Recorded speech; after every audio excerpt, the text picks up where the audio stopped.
Hi friends, সবাই কেমন আছো? তপ্ত দুপুরের শুভেচ্ছা সবাইকে।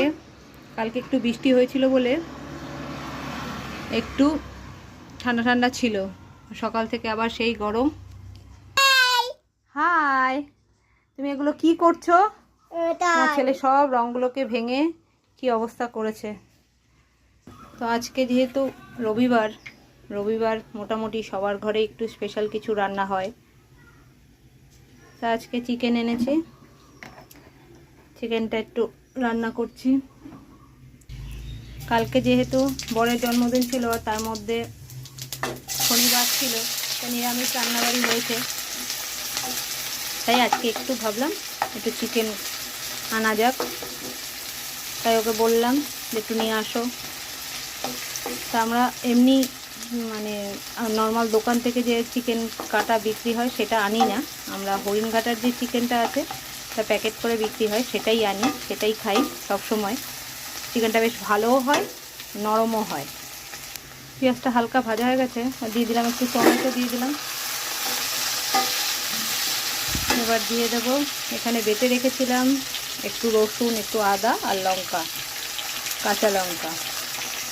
অন্য সময় বেটে করি, সব একসাথে বেটে মিক্সিতে তারপর করি। আজকে জিরে বাটাটা দিইনি, আজকে ভাবলাম একটু চিকেন মশলা আছে ঘরে সেটা দিয়ে রান্না করব। তাই ওই শুধু রসুন আর আদা লঙ্কাটা বেটে নিয়েছি। এবার এর মধ্যে একটু চিকেন মশলা দিয়ে তারপর কষাবো।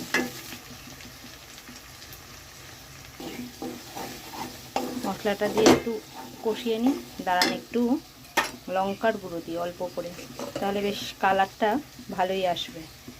ছোট ছেলেরটা আলাদা করে নিয়েছি, কারণ আমরা একটু ঝাল দিয়ে খাই বলে অনেক সময় একটু ঝাল কম দিয়ে রান্না করি, তখন ওর জন্য হয়ে যায়। তা আজকে একটু ঝাল ঝাল করে খাবো বলে ওরটা আলাদা করে নিয়েছি, তা আমাদেরটা করছি তাই একটু ঝাল ঝাল করে। মশলাটা কষানো হয়ে গেছে, এবার মাংসগুলো দিয়ে দিলাম। এবার একটু ভালো করে কষাতে হবে। চলুন একটু ঢেকে দিই। মাংসটা না একটু ঢেকে ঢেকে রান্না করলে তাহলে বেশ সুন্দর, তাড়াতাড়ি সেদ্ধও হয়, ভালোও হয়। ঢাকাটা আবার সরিয়ে দেখে নিই কতটুকু হলো। একটু কষাতে হবে, আর একটু সেদ্ধ হওয়া বাকি আছে, হয়েই এসছে, আর একটু হবে। আর একটু কষিয়ে তারপরে জল দিয়ে দেব। নিন, রান্না কমপ্লিট। এবার ছেলেকে স্নান করাবো। আগে গ্যাসটা মুছে নিই, রান্না হয়ে গেছে, এবার গ্যাসটা মুছে নিয়ে ছেলেকে স্নান করে